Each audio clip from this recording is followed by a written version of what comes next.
attention and this information attention because it needs to get out to the world. I will start, since we have to be brief. I have already given all pertinent information and supporting documentation to the Senate Intelligence Committee and ARROW.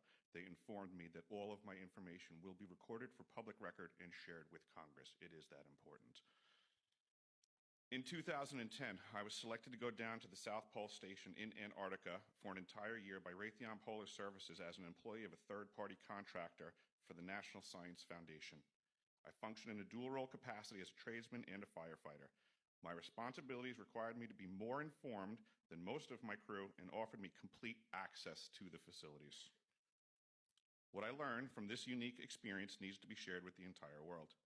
The technology at the South Pole Station certainly can do what it is presented as its primary purposes, and unfortunately, much more. The Ice Cube neutrino detector is presented as a passive listening device for the purposes of the science as presented. But I'm going to skip right through the chase, folks. I have provided documentation that proves that the 5,160, what they call DOMs, that are embedded in the ice can actually transmit at 2,047 volts each. That gives us a long list of things to consider. It is effectively a multifaceted directed energy weapons platform that I will list rapidly a few things that it can do.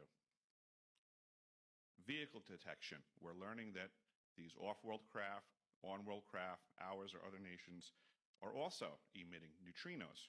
So this makes the South Pole Station effectively an air traffic control station for this new level of equipment that nobody's discussing. In addition to the ability to detect neutrinos and the exotic vehicles, I have provided documentation that shows that this is also a system for faster than light communications. In the past, Gary McKinnon has hacked NASA, found the off-world fleet, the list of captains, and it's apparent that if we have faster than light vehicles moving throughout the system, we're going to need faster than light communications. This is that facility. Unfortunately, I have other bad news. The season that I was there, 2010 to 2011, we converted from construction to operations and maintenance in both the elevated station and the detector array. Unfortunately, when they first fired it up, that was when we had the earthquakes in Christchurch, New Zealand. There was 2 incidental shots before they were able to target it correctly. This is an earthquake generating device as well. This is the weapons of war that we have to deal with now and what Raytheon's hiding. There's an ELF system at the South Pole Station that when I arrived, I was told it was off, dismantled, and completely defunct.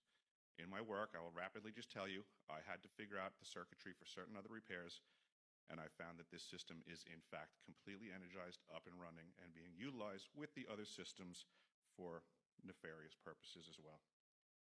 The Atmospheric Research Observatory is in what we call the clean air sector. I witnessed myself a very powerful green laser shooting out of the top of this facility into the cosmos. This, I believe, is a secondary form of long-range communications and or a defense system. I am not saying that we need to be scared of anything that's out there, but please understand the military-industrial complex is happy to invest all of your money in alleviating their fears.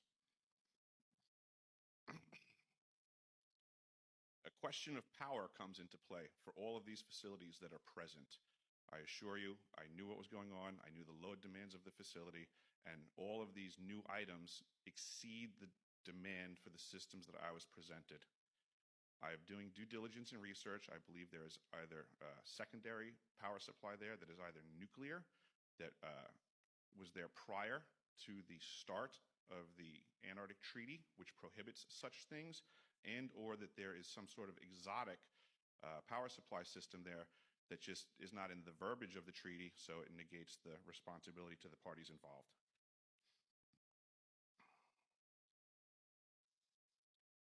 I think that pretty much covers it for time. If